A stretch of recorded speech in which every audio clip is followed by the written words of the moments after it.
안녕하세요. 여러분들은 반반 결혼에 대해서 어떻게 생각하시나요? 어떤 분들은 어차피 이제 함께 살 사이인데 꼭 그렇게 계산적이어야 하냐는 분도 있고, 그래도 공평한 게 맞지 않냐는 분들도 있으실 텐데요. 저는 반반 결혼이란 거에 대해서는 별 거부감이 없었어요. 아무리 사랑하는 사이라고 해도 어느 정도의 계산은 필요하다는 생각도 있었고요. 그런데 뭐든 가요불급이라고 계산을 너무 많이 하는 것도 문제더라고요. 바로 제가 그런 사람을 만나서 고생을 하다가 지금은 이혼을 준비 중이거든요. 제 이야기를 해보자면 저는 돈을 벌기도 잘 벌고 쓰기도 잘 쓰는 사람이었죠. 주위에 베푸는 것도 좋아하던 편이라 버는 만큼 쓴다고 돈을 잘 모으진 못했어요. 그런데 한 남자를 만나고 정신을 차렸죠. 남편은 경제적인 관념이 철저한 편이었는데요. 버는 것만큼 중요한 건 쓰는 거란 생각을 하면서 돈을 절대로 허투루 쓰지 않더라고요.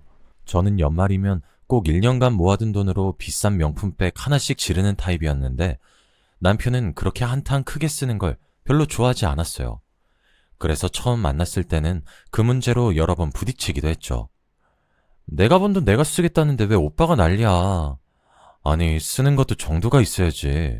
이런 식으로 돈은 언제 모으는데? 내가 알아서 할게. 왜 참견이야? 난 너랑 결혼까지 생각하고 있는데 나중에 우리 아이 낳고 기르려면 어느 정도 모아야지. 솔직히 만난 지 반년도 안 돼서 저와 결혼까지 생각하고 있다는 말에 조금 감동이기는 했어요. 저랑 결혼까지 생각할 정도로 저를 좋아한다는 말이나 다름없으니까요. 그래서 그 후로는 저도 정신 차리고 남편과 데이트 통장까지 쓰면서 데이트를 하면서 자잘자잘하게 제가 쓰던 버릇들도 고쳤어요. 함께 반씩 넣어놓고 쓰니까 자연스럽게 데이트를 하면서 남편의 소비 습관을 닮아가더라고요. 그래서 남편과 만나면서 처음으로 적금도 만기까지 넣어보고 꽤 큰 돈을 모으면서 돈을 불려가는 재미를 느끼기 시작했어요.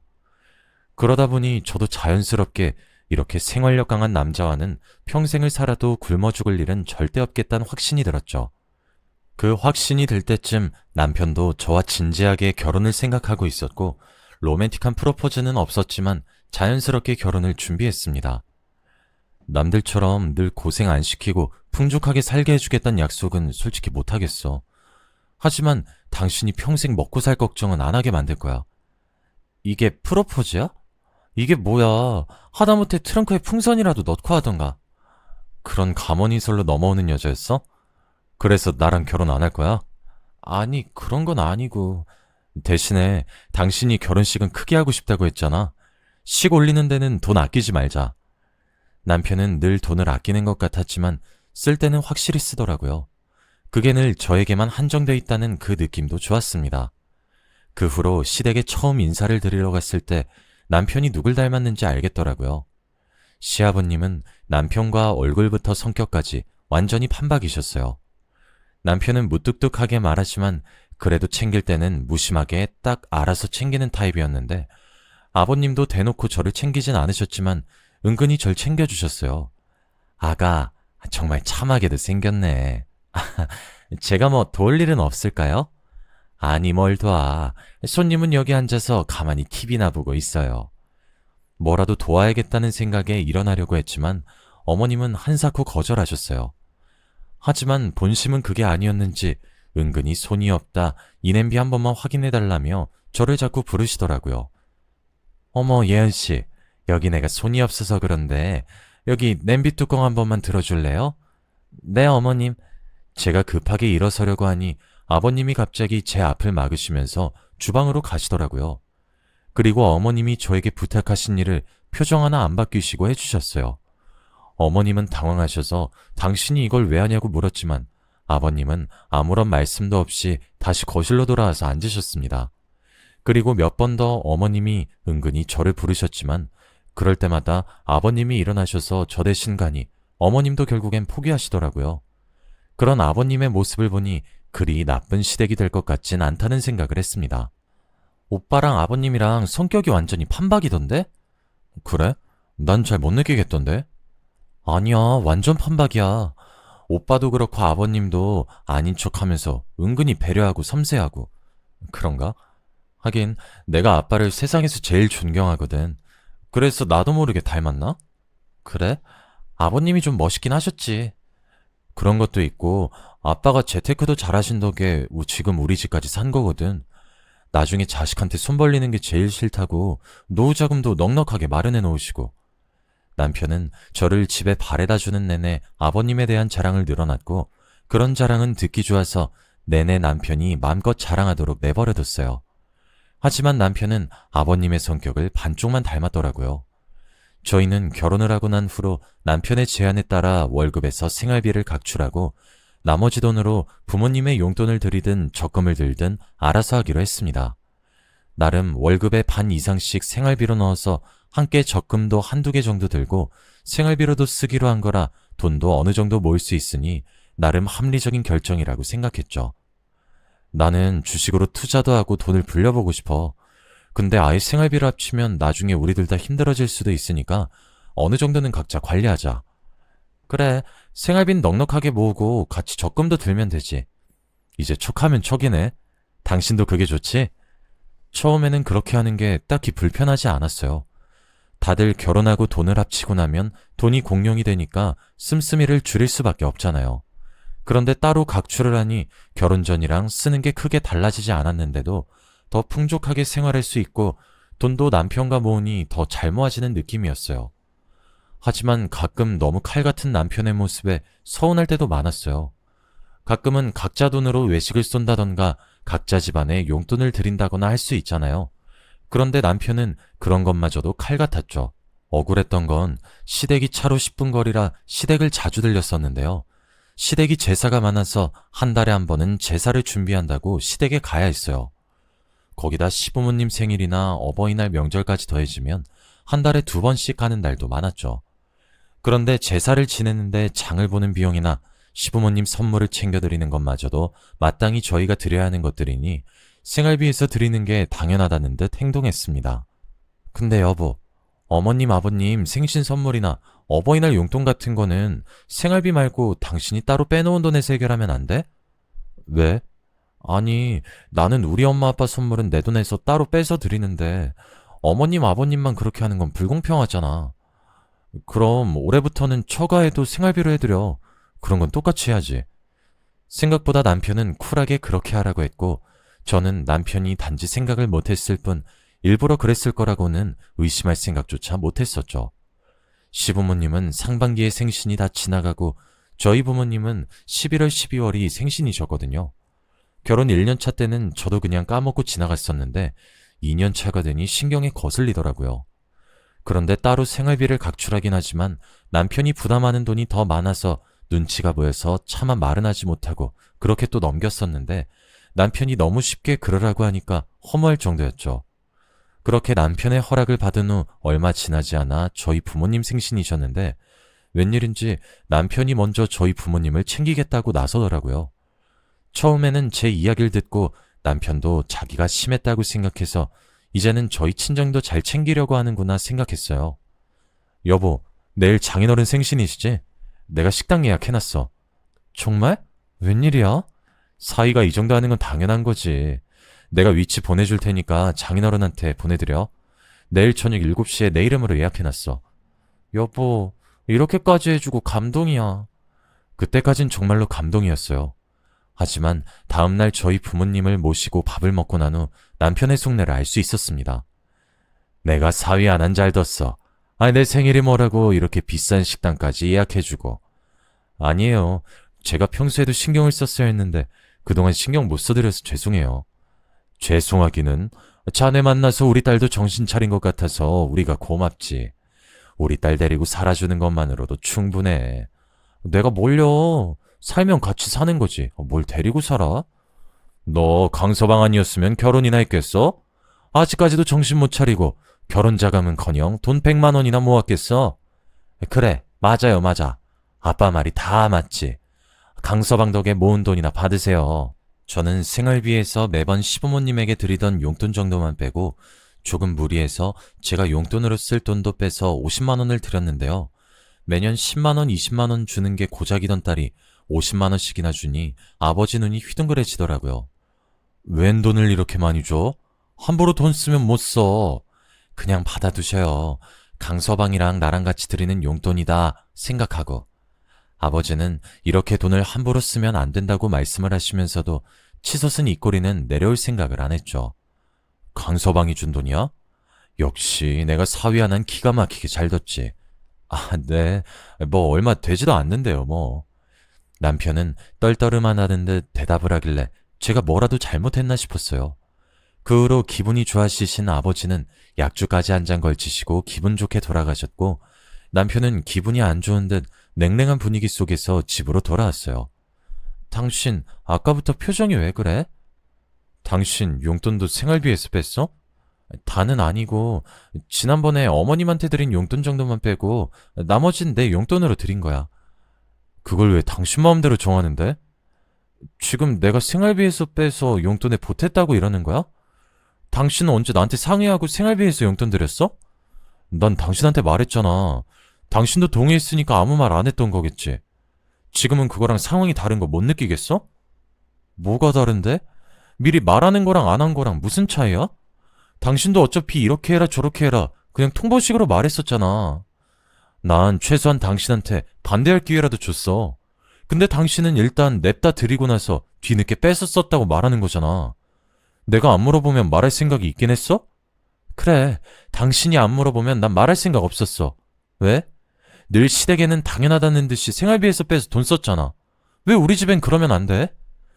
그렇게까지 꼭 해드려야 직성이 풀려? 오늘 식당에서 먹는 것만 해도 충분했잖아. 인당 5만 원 하는 게 그게 고작이야? 너 니네 엄마 아빠 아니라고 아끼려고 하는 거야? 솔직히 장인 장모님한테는 그걸로도 충분하잖아. 없이 사시는 분들인데 뭘 그렇게까지 과하게 해드리려고 그래? 그러다 보면 나중에 바라시는 거 점점 커지는 거 몰라? 몰라. 내가 그걸 왜 알아야 해? 그리고 우리 엄마 아빠도 자식한테 손 벌릴 생각 없으셔. 네가 뭔데 나중에 더 바랄 거라느니 멋대로 판단질이야? 뻔하잖아. 지금 가지신 거라곤 그 낡은 주택 하나밖에 없으시잖아. 원래 없이 사는 사람들이 돈 욕심 심한 거 몰라? 없이 살아? 너 지금까지 우리 집 그런 식으로 생각한 거야? 너 진짜 소름 돋는다. 됐다. 너랑 내가 무슨 말을 하니? 왜 더 말해봐. 왜 말을 못 하는데? 남편의 속내를 듣고 나니 배신감에 화가 치밀어 올랐습니다. 저를 무시하는 것도 아니고 저희 집안 자체를 무시하고 있었던 거예요. 더 험한 말 오고 가기 전에 생활비 통장에서 뺀 그 돈 그대로 다시 입금해. 시댁에서 돈 쓰는 건 당연하다는 듯 뺏어 쓰더니 저희 집에는 10원 한 장 쓰기도 아깝다 이거죠. 야, 우리 부모님도 돈 쓸 줄 알아. 너네 부모님만 돈 쓰는 줄 아는 줄 알아? 그래서 그 집안에 뭐 갖다 주면 10원 한 장이나 나와? 뭐라고? 그럼 뭐 시댁에서 뭘 해주시는데? 시댁에서 우리가 뭘 받은 적이나 있어? 제가 논리적으로 따지니 남편은 할 말이 없는지 그냥 입을 꾹 다물고 방으로 들어가더라고요. 그 후로는 저도 더는 손해를 보면서 살지 않기로 다짐했어요. 공평을 외치며 늘 자기 유리한 쪽으로 굴던 남편을 더 이상은 눈 감고 봐주기 싫었습니다. 그래서 이제는 똑같이 하자며 남편에게 말했지만 씨알도 먹히지 않았어요. 그러다 참을 수 없는 남편의 만행을 알게 됐습니다. 하루는 남편의 양복 주머니를 정리하다 영수증 하나를 발견했는데요. 그냥 평범한 영수증이겠거니 싶어서 일단은 챙겨놨었어요. 남편은 돈을 쓰면 꼭 영수증을 챙겨서 나중에 쓴 돈을 정리하는 사람이었거든요. 그런데 무심코 영수증 가격을 확인했는데 저희 2달치 생활비가 찍혀있는 거예요. 너무 놀라서 영수증에 찍힌 내용을 확인해보니 유명한 명품 매장에서 무려 400만 원이나 찍혀있더군요. 연애를 하던 시절 제가 명품을 사는 걸 전혀 이해하지 못하던 남편이었기에 설마 여자라도 생겼나 라는 의심이 싹트기 시작했죠. 그도 그럴 것이 친정부모님 문제로 싸우고 난 후로는 저희는 아예 각방을 쓰기 시작했고 남편이 어디서 뭐라고 다니는지 알 수가 없었어요. 저는 당장에 남편에게 달려나가 이게 대체 뭐냐고 따져 물었죠. 이거 뭐야? 뭘 샀길래 명품 매장에서 400을 가까이 써? 왜 남의 물건을 함부로 뒤져? 그게 중요해? 뭐 샀냐니까? 너 여자라도 생겼어? 걔한테 명품백이라도 선물했니? 무슨 상상을 하는 거야? 엄마가 가지고 싶다고 해서 엄마 가방 산 거야. 생활비에서 쓴 게 아니라 그냥 내 돈으로 산 거니까 신경 쓰지 마. 이 돈은 어디서 났는데? 생활비 모으고 남는 돈 얼마 된다고 이렇게 비싼 걸 사? 나머지 돈은 각자 알아서 하기로 했잖아. 간섭하지 마. 남편은 뻔뻔하게 지난 주말 어머님에게 다녀오면서 가방을 선물했다고 했고, 어머님이 그 가방을 들고 찍으신 사진까지 보여줬어요. 너무 당당하게 나와서 할 말을 잃긴 했지만 고지고대로 믿을 수도 없는 노릇이었죠. 그래서 그날 밤 남편이 잠들고 난 후 저는 몰래 남편의 차키를 챙겨 지하주차장으로 갔습니다. 제 눈으로 확인하기 전까지 남편의 말을 100% 믿을 수가 없었어요. 저는 블랙박스에 메모리 카드를 들고 와 지난 주말 블랙박스 영상을 확인했고, 영상에는 정말로 남편이 명품 브랜드 로고가 그려진 종이 가방을 들고 시댁으로 들어가는 걸 확인했어요. 그 영상을 확인하고 나니 새로 산 명품은 어머님에게 드렸다는 걸 확인할 수 있었지만 여전히 찝찝함이 남더라고요. 그래서 남편의 휴대폰도 뒤져보기로 결심했습니다. 다행인 건 남편은 한 번 자면 누가 업어가도 모를 정도로 깊게 자는 편이라 쉽게 폰을 가져올 수 있었어요. 남편의 휴대폰 비밀번호는 연애할 때부터 알고 있어서 잠금도 쉽게 풀었습니다. 저는 가장 먼저 메신저로 들어가서 채팅 목록을 확인했어요. 내연녀로 의심되는 사람이 있나 싶어서 하나하나 채팅을 들어가서 읽어봤죠. 그런데 그때 은행 앱에서 자동이체 알람이 떴어요. 처음엔 20만원씩이나 어머님에게 보냈길래 생각보다 용돈을 적게 드리네 라고 생각했었는데요. 다시 확인해보니 20만원이 아니라 200만원씩이나 어머님에게 자동이체를 해놨더라고요. 저는 눈을 비벼가며 제가 잘못 본 건지 아닌지 몇 번이나 확인을 해봤지만 틀림없는 200만원이었습니다. 얼마 전 어머님에게 비싼 가방까지 선물로 드려놓고 200만원까지 돈을 주는 게 아무리 계산기를 두드려봐도 불가능한 일이었어요. 대체 이렇게 큰 돈이 어디서 났는지, 설마 이상한 도박이라도 손을 댔나 걱정이 됐죠. 그래서 저는 다시 노트북을 켜서 남편의 블랙박스 영상을 처음부터 싹 다 돌려봤어요. 그 블랙박스 속 어머님에게 보낸 200만원의 비밀이 숨겨져 있었습니다. 영상을 빠르게 돌려보는데 남편이 출근하는 회사가 제가 알고 있는 회사가 아니더라고요. 남편의 차는 누구나 알만한 대기업의 회사 주차장으로 들어갔고 익숙한 듯 그곳으로 출근하는 모습을 볼 수 있었습니다. 그 장면을 처음 봤을 때는 거래처라서 외근을 간 건가 생각을 했었어요. 그런데 남편은 한참이 지나 퇴근 시간이 되어서야 다시 차에 탔고, 남편이 저 모르게 그동안 이직을 했다는 걸 알 수 있었죠. 이번 달에는 왜 용돈 안 줘? 아, 깜빡했네. 금방 보낼게요. 지금 운전하는 중이라서요. 그냥 자동이체 신청해두라니까. 아, 왜 이렇게 일을 번거롭게 해? 다음 달부턴 그래야겠어요. 그래도 너 이직하니까 좋네. 한 달에 200만원씩 용돈도 다 받아보고. 누구 아들내미길래 이렇게 잘났대? 누구 아들이긴요. 엄마 아들이지. 집에다가 아직 너 이직한 거 말 안 했지? 그럼요. 누구 좋으라고 말하겠어요. 걔도 참 염치도 없지. 이렇게 잘난 남편이 데리고 살아주는 것만 해도 고마워해야지. 무슨 돈 타령이야. 이래서 없는 집안이랑은 상종을 하면 안 돼. 돈이라면 눈에 불을 켠다니까. 그러니까요. 자기가 돈을 더 벌 생각을 해야지.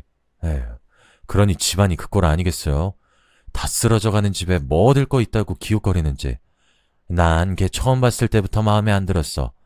애가 얌체같이 자기 이득만 생각하는 게 내 눈에 훤히 보이더라니까. 남편은 퇴근하는 내내 어머님과 통화하면서 저를 꼭꼭 씹어대더라고요. 저에게 돈을 더 번다고 하면 제가 생활비에 더 보태라고 할까봐 일부러 숨기고 있으면서 어머님한테는 저희 한 달 생활비보다도 많은 돈을 용돈으로 주고 있었고요. 그러면서 저희 집 보고 돈을 밝힌다느니 어쩌고 하는 소리를 들으니 어이가 없었죠. 이렇게까지 저를 기만하는 사람에게 더는 당해주고 싶지 않았어요. 제가 망하는 한이 있어도 남편에게 똑같이 되갚아주기로 마음먹었죠. 다음날 남편에게 종이 한 장을 내밀었습니다. 이게 뭐야? 계산은 정확하게 해야지. 우리 사이에 애는 없는 게 당신한텐 다행이겠네? 이게 뭔데? 당신 제정신이야? 가족끼리 무슨 이런 것까지 따져? 그럼 넌 이직해서 연봉이 배로 뛰었으면서 나한텐 아무 말도 안 했더라? 그게 네가 말하는 가족이니? 그건 내가 안 그래도 말하려고 했어. 그건 내가 알아차리기 전에 말을 했어야지. 이미 늦었고 당신이 좋아하는 그 공평 이제 제대로 하자. 그래서 지금 우리 집 제사 장 볼 때 쓴 돈 40%를 내놓으라고? 그래, 생활비 통장에서 40%는 내가 넣은 돈이잖아. 그걸 왜 시댁을 위해서 써야 해? 그 돈 그대로 생활비 통장에 넣던가 40% 계산해서 나한테 입금해. 그래. 야, 근데 아무리 그래도 이건 아니지. 네가 무슨 일을 했다고 돈을 달래? 왜? 매달 시댁에 가서 여름엔 더워 죽겠는데 하루 종일 전 굽고 어머님 아버님 생일상에 김장까지 그거 다 노동이야. 내가 왜 아무 대가도 안 받고 이래야 해? 이렇게 하는 게 무슨 부부야. 넌 너 편할 때만 계산적이고 불편하면 부부끼리 왜 이래니? 한 번 가면 5시간은 기본으로 일했으니까 그 해마다 최저시급으로 다 계산해놨어. 입금만 해. 야, 너 장사해? 정도껏 해야지. 왜? 그나마 애 없어서 봐준 거야. 임신했으면 임신한 24시간 9달 내내 시급으로 받을 뻔했어. 네가 말하는 공평이랑은 다르니? 근데 어쩌지? 내가 생각하는 공평은 이런 거야. 그래? 그럼 너도 저번에 장인어른 생신 때 밥 먹은 거 도로 뱉어내. 그래, 대신에 내가 입금하면 너도 입금하는 걸래. 저는 그 자리에서 그날 밥값 20만 원에서 저희 부모님 몫인 10만 원을 바로 입금했습니다. 나 그날 20만 원 썼어. 왜 10만 원만 입금해? 계산하려면 정확하게 해야지. 그 중에서 우리 부모님 몫은 10만 원이었잖아. 6만 원만 주려다 가짜나서 그냥 다 준 줄 알아. 이거 말고 더 없지? 너도 오늘 내로 입금해. 아니면 이혼도장 찍고 위자료로 주던가.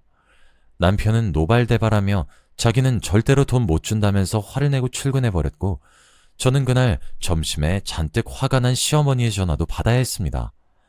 얘기 들었다. 너 제정신이니? 아주 돈에 미쳐서는. 그렇게 돈이 궁하니? 그렇게 계산적으로 구는 게 무슨 부부야. 글쎄요. 돈이 궁한 건 어머님 아니세요? 아들 자식 돈 빨아먹고 사는 거 안 부끄러우세요? 저 같으면 부끄러워서 이렇게 전화도 못할 것 같은데? 내가 무슨 돈을 받았다고 그래? 어머님 매달 꼬박꼬박 200만 원씩 받아가는 거 알고 있어요. 그래서 내가 우리 아들 키워서 효도도 하겠다는데 네가 뭔데 참견이야? 저희 부모님은 그렇게 큰 돈 줘도 자식한테 받는 거 아니라도 줘도 안 받으실 텐데 생각보다 철판이 두꺼우시네요.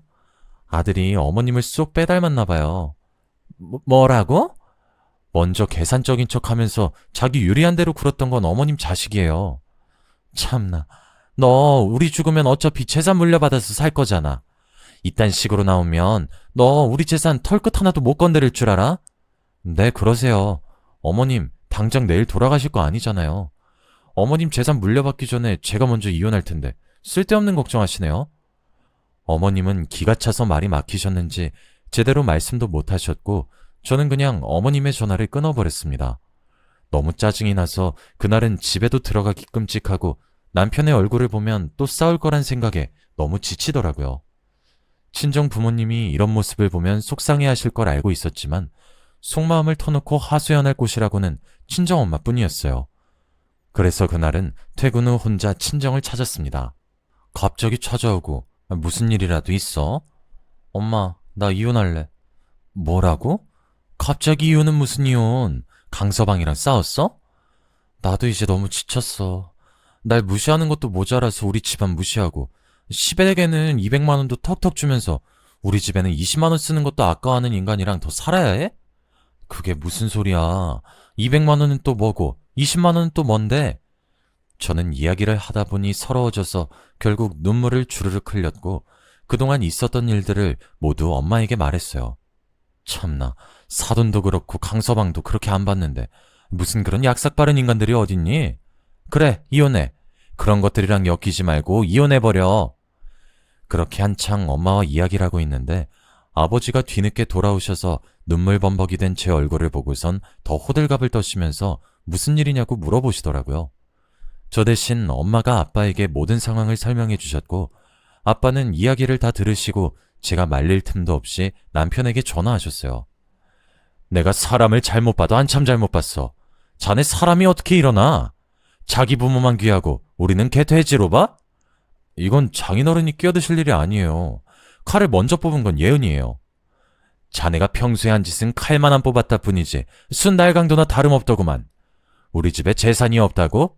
있으면 자네도 예은이가 물려받는 재산에 숟가락 얹을 생각 하지 말게. 아버지는 화가 잔뜩 나셔서 남편이 대답을 하기도 전에 전화를 뚝 끊어버리셨어요. 우리가 재산은 무슨 재산이 있어요? 없긴 왜 없어. 이 집으로 이사오고 운이 트여서 돈을 얼마나 벌었는데. 이 자식이 말이야, 집 가지고 함부로 사람 판단하고 깔보고 말이야. 사람 덜 됐구만. 제가 의아하다는 듯 엄마를 쳐다보자 엄마가 고개를 끄덕이셨고, 그제서야 저희 집에 돈이 꽤 된다는 걸 알았어요. 너희 할아버지도 재산은 꽤 되셨는데 평생을 여기서 살다가 돌아가셨어. 이 집이 터가 좋다더니 그 말이 맞기는 맞네. 이렇게 사람까지 걸러주는 걸 보니. 우리 집에 돈이 언제부터 많았어요? 왜 나한텐 말도 안 해주고. 그게 내 돈이지 네 돈이야? 허구한 날 돈 펑펑 쓰고 다니는 애한테 잘도 알려주겠어? 그놈한테 가서 똑똑히 전해. 이 집 20억은 좋긴 어머니 우습게 보지 말라고. 20억이요? 아빠, 그건 허풍이 심한 것 같은데? 허풍 아니야. 작년에 여기 재개발 지역으로 선정돼서 집값이 수십 배는 우습게 올랐어. 아버지의 전화 이후로 남편은 대체 무슨 말이냐면서 저희 집에 무슨 재산이 있는 거냐며 몇 통이나 문자를 해댔어요. 재산이 있다고 하니 일단 집에 돌아와서 이야기 좀 하자. 돈은 다는 못 주고 일단 반은 주겠다며 태도도 순식간에 바뀌었죠. 그날 저녁 저는 당당하게 다시 집으로 돌아갔고 남편은 아침과는 정반대의 태도로 저를 맞이했습니다. 내가 돈 보낸 거 확인했어? 아직 다 보낸 거 아니잖아. 나머지 반은 언제 줄 건데? 왜 이렇게 급해? 일단 앉아서 얘기부터 하자. 아까 장인어른이 하신 말씀 대체 무슨 말이야? 처가에 재산이 있었어? 그걸 네가 알아서 뭐하게? 아니, 그냥 궁금해서. 오늘 장인어른이 좀 오해하신 내용도 있는 것 같고. 우리 집 재개발 지형으로 선정됐대. 워낙에 오래된 동네라 개발 1순위라더라.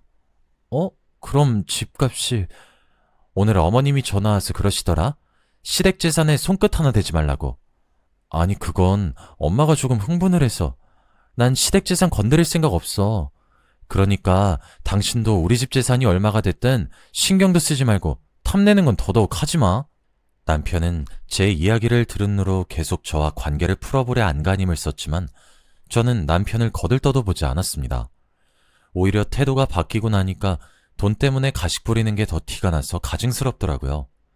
남편은 연애 때도 볼 수 없었던 다정한 모습들을 보여주는데 갈수록 정이 떨어지기만 하네요. 이미 더는 남편과 함께할 이유도 없는 것 같고 저는 그동안 손해본 돈들만 다시 돌려받으면 바로 이혼 이야기를 꺼내려고 생각하고 있습니다. 공평한 것도 좋고 어느 정도 계산적인 것도 좋죠. 하지만 코에 걸면 코걸이고 귀에 걸면 귀걸이인 것처럼 자기 좋을 대로 이리저리 바뀌는 태도에 질려버렸네요. 여러분들은 제발 손해보는 결혼은 하지 않으셨으면 좋겠어요. 제 이야기는 여기까지예요.